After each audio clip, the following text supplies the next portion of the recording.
ओम शांति। आज प्यारे मीठे बाबा की अव्यक्त मुरली मंथन की डेट है 27 अक्टूबर 2024।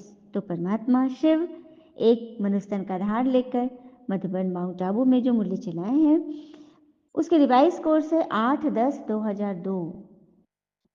ठीक है, तो रिविजन चल रही है भगवान की। सारा कोर्स बाबा कंप्लीट कर चुके हैं, वो सब रिविजन चल रही क्योंकि फाइनल एग्जाम तो नजदीक ही है ना। तो बाबा ने जो टाइटल दिया वो है आत्मिक प्यार की मूर्ति बन, शिक्षा और सहयोग साथ साथ दो। आत्मिक प्यार की मूर्ति बन, शिक्षा और सहयोग साथ साथ देना है। कल बाबा हमको मूर्ति बनाकर ही छोड़ेंगे, इतनी सुंदर वाणी है। तो सबसे पहले परमात्मा का बार बार धन्यवाद करें उस समय और उस जगह पर होने के लिए जहां पर आपके लिए कोई भी नहीं था। जिस वक्त आपको सबसे ज्यादा अपनों की दरकार थी उस वक्त किसी ने भी कोई राह न दिखाई क्योंकि उनको पता ही नहीं था। तो भगवान आ गए, है ना। चलिए भगवान से मिलना है ना, आइए मिलाती हूँ मैं आत्मा। तो डायरी पेन लेकर बैठे क्योंकि अव्यक्त वाणी है, एकदम मस्त मस्त पॉइंट होंगे ताकि हमारा मन बुद्धि ना एकदम झूम उठे, नाच उठे, है ना, और हमेशा खुश रहे, सतो प्रधान बुद्धि बन जाएगी। और सतो प्रधान बुद्धि के लिए मैं बताना चाहूंगी कि ये वो बुद्धि है ना तो किसी के गुण देखता है, ना दोष देखता है, ना अवगुण, ना उसका वर्णन करता है। हाँ, कारण है उसको निवारण में डालकर फौरन उस पर इम्प्लीमेंटेशन करता है, ये है। ठीक है, चलिए तो देखते हैं बाबा आज हमें किस प्रकार की मूर्ति बना रहे। तो आज प्यार के सागर बाप दादा अपने मास्टर ज्ञान सागर बच्चों से मिलन बना रहे हैं। ये परमात्म प्यार बच्चों की पालना का आधार है, जैसे परमात्म प्यार ब्राह्मण जीवन का आधार है, ऐसे ब्राह्मण संगठन का आधार भी आत्मिक प्यार है। तभी तो संगठन रहेगा, एक दूसरे से आत्मिक प्यार होगा तभी तो। जो आत्मिक प्यार आप बच्चे ही अनुभव कर सकते हो। आज के विश्व की आत्माएं इस सच्चे निस्वार्थ आत्मिक परमात्म प्यार की प्यासी हैं। भगवान को तो ढूंढ ही रही है, मिलन ही नहीं है। तो ऐसा सच्चा प्यार सिवाय आप ब्राह्मण आत्माओं के किसी को भी प्राप्त नहीं हो सकता। प्यासी आत्माओं की प्यास पूर्ण करने वाले अपने को हर समय परमात्म प्यार व आत्मिक प्यार में समाये अनुभव करते हो, बाबा पूछ रहे हैं। जो कि प्यार के दाता व देवता बन रहे हो। आप सब वही बन रहे हो ना, मास्टर प्यार सागर देवता। तो क्या अभी से वो अनुभव करना शुरू कर दिए हो? तो उसके लिए क्या करना है, चलते फिरते आत्मिक प्यार की वृत्ति, दृष्टि, बोल, संबंध, संपर्क अर्थात कर्म अनुभव करते हो। कैसी भी आत्मा हो, लेकिन आप ब्राह्मणों की नेचुरल वृत्ति, ब्राह्मण नेचर बन जाए। चाहे सामने वाला कैसा भी हो, लेकिन आपकी सोच कैसी हो, आपकी नेचुरल वृत्ति सोच से वृत्ति बनती, वायुमंडल बनता, वो कैसी है। तो चेकिंग किसकी करनी है, दूसरे की नहीं, खुद की। फिर बाबा बोले ब्राह्मण नेचर बन गई है, नेचुरल बनानी पड़ती है, बन गई है। प्यार के सागर बाबा ने एक ही प्यार के सागर के स्वरूप की अनादि नेचर से तो अपना बना लिया। कौन सा रूप हमने देखा बाबा का, प्यार के सागर का रूप, और हम बच्चों को अपना बना लिया भगवान ने।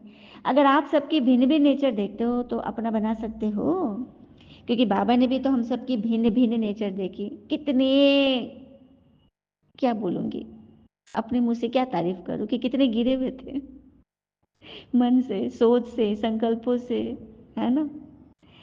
सेवाधारी तो थे, सबके करते थे मन से, लेकिन मन में क्वेश्चनों का दम अंबार।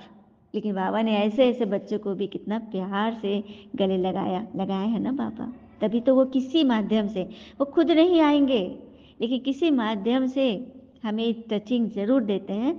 और इसमें जो आत्मा समझ रखिए भगवान की टचिंग, उसमें तो सफलता निहित है। सोचिए कि आपका काम सेकंड में हो गया, आपके सारे तनाव चिंता परेशानी से आप फ्री हो गए, आपके सारे विघ्न कट गए। जब जिस वक्त आप ये सोचोगे भगवान की टचिंग, ठीक है, कोई मनुष्य समझते हैं तो वहीं पर फिर हमारा नया विक्रम जमा हो जाता है, क्योंकि मनुष्य की क्या ताकत है कि किसी को समझाए। ठीक है, इतनी बड़ी बात कोई मनुष्य देहधारी नहीं कर सकता सिवाय बाबा के। तो ऐसे भिन्न भिन्न नेचर वाले कोई भगवान ने गले लगाया ना। जब दुनिया वाले भी कहते हैं प्यार पत्थर को भी पानी बना देता है, तो क्या आत्मिक प्यार भिन्न भिन्न नेचर को परिवर्तन नहीं कर सकता? आपकी आत्मा में जो प्यार भरा है उससे आप औरों को परिवर्तन नहीं कर सकते? कर सकते हो ना, पूछ रहे हैं बाबा। हाँ, जो समझते हैं कि कर सकते हैं वो हाथ उठाएं। सभी कमेंट में हाथ उठा के दिखाएंगे कि हाँ जी बाबा दीदी हम कर सकते हैं। बड़ा हाथ उठाओ, छोटा नहीं। अच्छा, बाबा ने सबके हाथ देखे और कहा मुबारक हो। फिर सरकमस्टांस आते हैं, परिस्थितियां आती हैं, वो तो आनी ही है क्योंकि आपने ही बोया था ना, किसी के मार्ग में अपने कांटे चुभे थे, उगाए थे, तो वो तो सामने आएगा ही आएगा। उससे कोई नहीं रोक सकता, भगवान भी नहीं रोक सकते। विधि के विधान में ईश्वर का भी हस्तक्षेप नहीं है। हाँ, वो रास्ता भले बताएंगे चुपके चुपके, पतली गली से है ना। तो यही बात है। तुम्हारे जो जीवन का जो रास्ता, जो मंजिल है, उसमें साइड सीन्स तो होंगे ही ना। ऐसा थोड़ी करोगे कि मंजिल ही बदल लो कि नहीं मुझे ऐसे साइड से नहीं देखने। वही एक मार्ग है, एक ही रास्ता है जिसे तुमको जाना है। भवसागर उसी से पार होगा। तो क्या साइड सीन अच्छे अच्छे नहीं है, समस्याएं हैं, विघ्न है, कोई आत्मा ऐसे है वैसे, तो क्या तुम मार्ग ही बदल दोगे कि नहीं मुझे भवसागर पार नहीं करना, मुझे विषय सागर में ही रहना है? कोई होगा ऐसा? नहीं ना। तो साइड सीन तो जैसे हम लोग ट्रेन से जा रहे हैं, किसी भी माध्यम से जा रहे हैं, तो साइड से, खिड़की से तो अगल बगल सीन दिखते ही रहते हैं, कभी अच्छा कभी बुरा कभी कैसा। हाँ, तो मंजिल पर बढ़ो, मंजिल पर फोकस करो, पहुंच जाओगे। ठीक है। फिर बाबा कहते हैं, बाप दादा यही चाहते हैं कि वर्तमान समय प्रमाण लव और लॉ का बैलेंस रखना है। लव एंड लॉ, लव भी हो जिसमें लॉ भी हो, नियम भी हो। लेकिन हाँ, लॉ और लव का बैलेंस मिल करके लॉ ही नहीं लगे, सिर्फ लॉ ही नहीं हो जाए, कानून ही नहीं हो, लव भी हो उसमें। लॉ में भी लोगों को आप किसी को डांट भी रहे हो ना, उसमें भी लोगों को आपका प्यार दिखे, मतलब लॉ में भी लव दिखे, यह महसूस हो, तब आत्मा को टचिंग होगी। लॉ के साथ लव इतना दिया जो हर एक के मुंह से यही निकला कि बाबा ने कहा है, ये बाबा की बोल है, बाबा मेरे लिए कह रहा है। भले कोई निमित्त कह रहा है, लेकिन जब ये समझे कि बाबा की बोल है, तब समझेंगे कि हाँ, आपके लॉ में लव भी सम्मिलित है और लव ज्यादा मात्रा में हो। ठीक है, लॉ जरूर उठाओ, लेकिन लॉ के साथ लव भी दो, सिर्फ लॉ नहीं। सिर्फ लॉ से कहाँ ना कहाँ आत्माएं कमजोर हो जाएंगी, दिल शिकस्त होंगी, रूठ जाएंगी और साथ छोड़ देंगी। सिर्फ शिक्षा नहीं देना है, शिक्षा और सहयोग साथ साथ देना है। ये है आत्मिक प्यार की मूर्ति बनना। तो समझ गए कैसी मूर्ति भगवान बना रहे हैं हमें? समझे सभी? तो मूर्ति बनने के लिए ना एक विशेष पॉइंट बताऊं। आंतरिक जगत की तपस्या करिए। अब तपस्या से डरिए मत कि जंगल में दीदी बोल रही जाने, नहीं, कुछ नहीं। सुबह उठना है, सभी उठते हैं, सुबह तो उठना ही चाहिए। देखिए सुबह उठ जाओ ना तो बहुत काम बहुत सरलता से हो जाता है, सहजता से, कोई मेहनत नहीं करनी पड़ती। तो बस एक थोड़ी सी नियम बता रही कि एक ही समय, या आप 3 बजे उठ रहे हो, 4 बजे उठ रहे हो, 5 बजे, 6 बजे भी उठ रहे हो, लेकिन एक ही समय पर रोज उठना। ऐसा नहीं कि कभी 2 3 ढाई 4 5 6 7, कभी कभी कभी जैसा नहीं, एक ही टाइम पर रोज उठिए। उससे क्या होना कि वो टाइम आपका सिद्ध होने लगेगा कि आप उसी समय उठते हो। ब्रह्मांड भी समझ जाएगी कि इस समय की आत्मा उठती है, तो उसे जो चाहिए ना वो उसी समय वो शक्तियां वहां पे मौजूद रहेगी पहले से। ठीक है। और 21, अगर आपको नहीं हो पा रहा है तो कोई भी चीज जो होती है ना पक्की होती है ना, 21 दिन में पक्की हो जाती है। कोई भी नई आदत बनानी हो ना तो 21 दिन आप तपस्या करो। वही वही वही कर्म करो जो बता रही हूँ। एक उदाहरण लेती हूँ। जब किसी का पैर काटा जाता है ऑपरेट करके, बीमारी है या घाव है किसी भी कारण से, तो उन्हें फील ही नहीं होता कि मेरा पैर नहीं है, क्योंकि हमेशा से पैर से थे ना। अचानक पैर किसी कारण से कुछ हुआ तो उसको हमेशा वो लगेगा कि अरे मेरा पैर। या कोई आत्मा का शरीर छूटता है तो आदमी नहीं कहता, उसका नाम पुकार नहीं देता। या फिर कोई बाहर है, नाम पुकार नहीं देता है। जैसे 2 बच्ची है तो जो बच्ची बाहर है उसका नाम पुकारो, और जो घर में उसका नहीं कहो तो बच्ची गुस्साए नहीं जाती है, तुम तो बस उसी का नाम पुकारती हो। क्योंकि अभी साथ साथ थे ना, आदत लगी हुई थी उसकी, तो मुख से निकल जाता है। लेकिन कितने दिन में आदत छूट जाएगी? 21 दिन। 21 दिन से शुरुआत करो। कोई भी आपको कोई आदत छोड़नी भी हो ना तो 21 दिन संकल्प कर लो। किसी को कुछ व्यसन की आदत हो, किसी को कुछ, जो भी आदत है अपनी अपनी भिन्न भिन्न प्रकार की, बाबा ने बोला ना मेरे भिन्न भिन्न बच्चे हैं, तो उस आदत को छोड़ने के लिए 21 दिन का संकल्प कर लो और भगवान को उसमें राजी कर लो। भगवान को शामिल कर लो कि बाबा मैं आपको हाजिर नाजिर जानकर ये प्रतिज्ञा कर रही हूँ, हेल्प में, मेरी मदद। ठीक है। तो इसी तरह से जब हम सुबह उठते हैं एक ही समय पे, तो नींद भी शरीर को स्वीकार कर लेती कि इस वक्त इसे उठना है, तो वो बिना अलार्म के भी उठा देगी। ठीक है, तो करने के तैयार है ये तपस्या। इसी तरह से आपके हर संकल्पों में दृढ़ता है कि अब जो भी सोचोगे ना, तो फिर क्या होगा ना, आप हलवा बनाते हो ना सभी, शुरू में जब घी डालो तो कैसे तावा से चिपकता है, कढ़ाई से चिपकता है ना एकदम, लेकिन जब हलवा तैयार हो जाता है, भुना जाता है, चीनी मिश्री दूध जो भी आप डालते हो चाशनी देके, फिर धीरे धीरे ना वो तावा कढ़ाई छोड़ने लग जाता है। इसका मतलब क्या है, समझ में आता है ना कि ये तैयार हो गया है ना। उसी तरह से जब आप बाहरी नेगेटिव विचारों से, किसी की बात पकड़ने से, जो भी बात आपको बहुत फंसाता था पहले, आप उससे बिल्कुल आसानी से घी छोड़ रहे हो, आप अपने आप को संभाल ले रहे हो, तो ये बहुत बड़ी बात है ना। तो बस यही करना है, ठीक है। और पापा कह रहे हैं आगे, दिल में सदा खुशी के गाने बजते रहे। कौन सा गीत दिल गाती है, वाह मेरा श्रेष्ठ भाग्य, ये गीत गाते हो ना, सारा कल्प आपके भाग्य का गायन होता है। आधा कल्प भाग्य की प्रारब्ध भोगते और आधा कल्प आपके भाग्य का गायन होता है। आधा कल्प हम सत्य त्रेता में अपना प्रारब्ध भोग रहे हैं, यूज कर रहे हैं, और द्वापर कलयुग में मेरे भाग्य का गायन हो रहा है। हम जो देवी देवता बन जाते हैं तो हमारा ही गायन हो रहा है, पूजन हो रहा है। हाँ, तो कितनी बड़ा भाग है, इससे बड़ा भाग होगा किसी का नहीं ना। सारे कप में ऐसी कोई आत्मा होगी जिसको रोज याद प्यार मिले, प्रभु प्यार मिले। फिर आगे बोल रहे बाबा, आपकी जो विशेषताएं हैं ना, वो सब प्रभु प्रसाद है, प्रभु प्रसाद। और प्रसाद कैसे खाते हो, बांट के खाते हो ना। आपके हाथ में किसी संत ने प्रसाद दिया है, कहीं मंदिर में या घर में भी उतना ही मिला है, आपको वो लेकर क्या करोगे, बांटोगे ना सबको, क्योंकि प्रसाद बांटने की चीज है। तो यहाँ पे कौन से प्रसाद की बाबा बात करें, आपके गुण रूपी प्रसाद, व्यवहार रूपी प्रसाद, उसको बांटो। और ये प्रसाद बाबा को चाहिए, विशेषताओं का प्रसाद के महादानी बनो, वरदानी बनो। आप खुद सिर्फ न बनो। पांडव महादानी वरदानी थे। पांडवों के बारे में कहानी है ना महाभारत में, युद्ध में, कि वो लोग राजपाट जीत लिया और जब स्वर्ग जा रहे थे तो उन्होंने एक पर्वत पे शरण ली थी, और साथ में एक डॉगी भी गया था। वो पर्वत कौन सा बताओ आज, उस पर्वत का नाम है, आप शास्त्रों में ढूंढ लेना, अर्बुदांचल पर्वत। अर्बुदांचल, जो वर्तमान में पता है कहाँ है, आबू पर्वत, माउंट आबू। ब्रह्मा कुमारी इसका हमारा हेड क्वार्टर, आबू पर्वत वहां है जहां पांडव आके रुके थे। तो ये पांडव कौन है, जो अधर्म पक्ष पे जो विजयी होते हैं, जो पूरी पूरी दुनिया की जो महाभारत लड़ाई है उसमें जो जीत पाते हैं, वो जाते हैं अर्बुदांचल पर्वत अर्थात आबू पर्वत, माउंट आबू। तीर्थों में महान तीर्थ, वहां भगवान बैठे हैं, वहां जाके उनको सदगति होती है।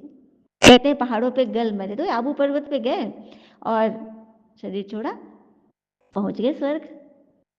सुना, तो ये कहानी है, कितनी बड़ी बात है ना। मुझे भी इधर ही पता चला है कि उस पर्वत का नाम है अर्बुदांचल, जो अभी वर्तमान में आबू पर्वत है। तो खुला भंडारा है ना भगवान का। तो आप सब शक्तियां भी महादानी, पांडव भी हैं और शक्तियां भी हैं। 1-2 घंटे की महादानी मत बनो कि मंदिर का भंडारा जब खुलता उसी समय दान दे। तो आपके मंदिर का 24/7 आपका भंडारा खुला है। हर समय आपको जो भी आत्मा मिले कुछ न कुछ दान करना है। इसीलिए तो बाबा को भोला भंडारी कहते हैं, क्योंकि भंडारा खुला हुआ है और आप सब भोले बच्चे हो। आत्माओं को अंजलि देते जाओ। कितनी बड़ी लाइन है। उन बाबा ने भिखारियों बोला है, भिखारी किस चीज के, सुख के, शांति के, आनंद के, शक्ति। हम सब भी तो उसी लिस्ट में थे पहले, तो आपके पास भरपूर है। कहते हैं ना कि जो आपके सेवक लोग जो होते हैं, मेड है, अटेंडेंट है, जो भी परिवार में जो भी जितने लोग होते हैं, वो लोग क्या करते हैं ना, जैसे कुक है जो बना रहा है भोजन, उनका ध्यान ज्यादातर उन्हीं काम वालों पे ज्यादा रहेगा, उनको अच्छे से खिलाएंगे, क्योंकि उन लोग को लगता है कि ये लोग खाने के लिए तो यहाँ पर है ना, काम कर रहे हैं, तो इनको अच्छे से खिलाओ। वो एक कम्युनिटी हो जाती है उनकी।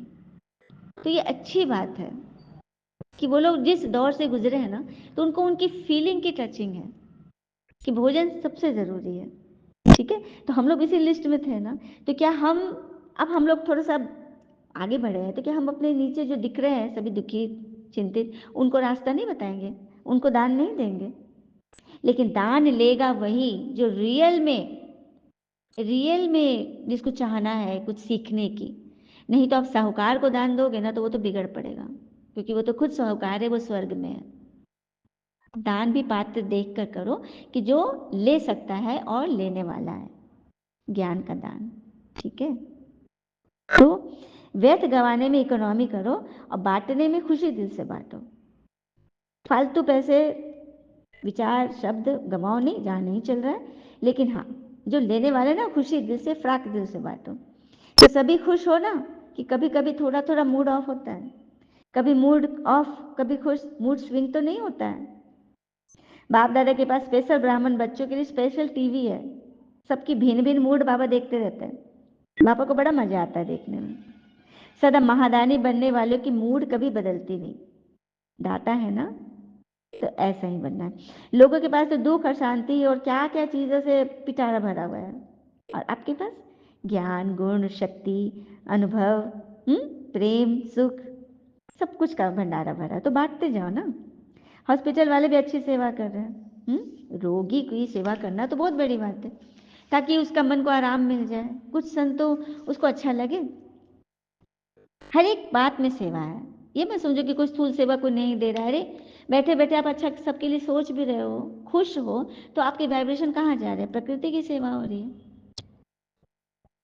तो सेवा करो तन से भी और मन से भी, तो बन जाओगे डबल सेवाधारी। तो बाबा पूछे डबल सेवाधारी और सिंगल सेवाधारी हो क्या हो? तो बस बनना है ना। और फिर आगे बोले बाबा, तो ऐसे बच्चों को ना सेवा का प्रत्यक्ष फल मिलता रहता है, जितना समय रहते हो एक्स्ट्रा खुशी मिलती है, तो प्रत्यक्ष फल भी खाते हो, दुआएं भी जमा होती है, भविष्य भी बना और वर्तमान भी बन गया। कितना चीज मिल गया, पूरा फुल पैकेज मिल गया, है ना। सेवा भी किए, प्रत्यक्ष फल खुशी शांति मिल गई, और दुआएं भी जमा होगी, भविष्य भी बन गया, कमाई भी जमा होगी, वर्तमान भी बना, भविष्य भी बन गया। तो बाप दादा को बहुत खुशी होती है कि बच्चे अपनी प्रारब्ध बहुत सहज और श्रेष्ठ बना रहे हैं। बस सेवा सेवा और सेवा, और किसी बातों में नहीं जाना। सेवा अर्थात जमा करना, जितना भी समय मिलता है तो डबल कमाई करो, क्योंकि बाप दादा भी तो विश्व के सेवक हैं, तो बच्चे कहाँ से मालिक बन गए अभी। स्वयं सदा स्वमान में रहकर उड़ते रहो, स्वमान को कभी मत छोड़ो। चाहे झाड़ू लगा रहे हो, लेकिन स्वमान क्या है? मैं तो विश्व की मालिक हूँ, है ना। क्या बात है। काम कोई छोटा बड़ा नहीं होता, हमारी सोच होती है छोटी बड़ी, काम छोटा बड़ा नहीं होता। अब देखिए कि जैसे कि कई आत्माओं को, भक्त आत्माओं को ना साक्षात्कार का बड़ा वो होता है, भगवान हमको दर्शन दे दे, दर्शन दे दे। कई लोग बोलते भी स्वप्न में हमको आए, तो अचानक देखे तो हमको झलक मिला।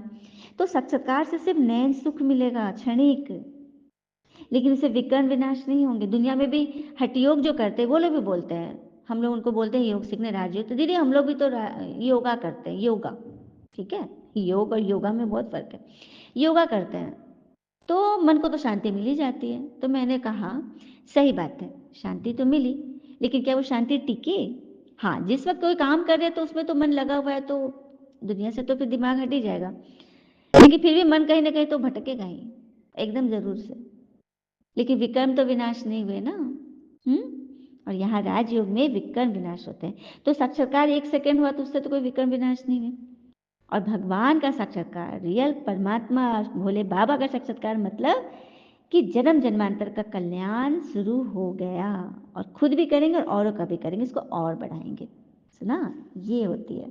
इसलिए सदा स्वमान में उड़ते रहो और उड़ाते रहो। हमेशा चेकिंग करो कि मेरा कोई भी तन मन धन संबंध संपर्क व्यर्थ न जाए, साधारण भी नहीं जाए, एकदम फर्स्ट क्लास जाए। तो ऐसा लक्ष्य रखते हो ना? अच्छा, ओम शांति। फिर बाबा ने वरदान दिया, स्नेह की उड़ान द्वारा सदा समीपता का अनुभव करने वाले स्नेही मूर्त भव। स्नेह की उड़ान द्वारा सदा समीपता का अनुभव करने वाले स्नेही मूर्त बनते। सभी बच्चों में बाप दादा का स्नेह समाया हुआ है। स्नेह की शक्ति से सभी आगे उड़ते जा रहे हो। स्नेह की उड़ान तन व मन से, दिल से बाबा को समीप ले आती है। जब हम स्नेह की उड़ान उड़ते हैं ना, तो भगवान के बहुत समीप हो जाते हैं। भाई ज्ञान योग धारणा में सब यथाशक्ति नंबर 1 है, लेकिन स्नेह में हर एक नंबर 1 है। सुन लिया, बाबा ने बता दिया रिजल्ट। ज्ञान योग धारणा सेवा में भले सब नंबर 1 है, रैंकिंग है उसमें, लेकिन स्नेह, ईश्वर से स्नेह करने में तो सभी नंबर 1 है। यह स्नेह ही ब्राह्मण जीवन प्रदान करने का मूल आधार है। जो आप ब्राह्मण बन गए, ब्रह्मा के बच्चे बन गए। यह स्नेह ही वो आधार है और स्नेह का अर्थ है पास रहना, पास होना और हर परिस्थिति को बहुत सहज पास करना। स्लोगन, अपनी नजरों में बाबा को संभालो तो माया की नजर से बच जाएंगे। अपनी नजरों में बाबा को संभालो तो माया की नजरों से बच जाएंगे, क्योंकि माया ना, कहते हैं ना, कई आत्मा ना माया को प्रवेश करने के द्वार एकदम खोल देती है कि आओ आओ आओ इंतजार में। ऐसा क्या क्यों कैसे करेगी कि माया एकदम अंदर धड़ल्ले से प्रवेश करेगी। और कई आत्मा है ना एकदम जबरदस्त दरवाजा बंद कर लेगी कि नहीं, मुझे तो तुझे तुझे अंदर बुलाना ही नहीं है। तो माया को बड़ी मेहनत होती है, जब नहीं खटखटाते खटाते नहीं खुलता ना तो फिर वापस चल जाती है कि ना ना ना, यहाँ पे दाल गलने वाली नहीं है। तो बाबा को समाये रखो तो माया वह नहीं आती है जिसकी दृष्टि वृत्ति कृति में भगवान समाया हो। अच्छा, ओम शांति। शुक्र है मुझे बाबा, बाबा के प्यारे प्यारे बच्चे, आप सबका जीवन सदैव सुख शांति समृद्धि सफलता संतुष्टता सदा भरपूर रहे और भरपूर करे। ओम शांति। शुक्रिया बाबा, शुक्रिया बच्चे।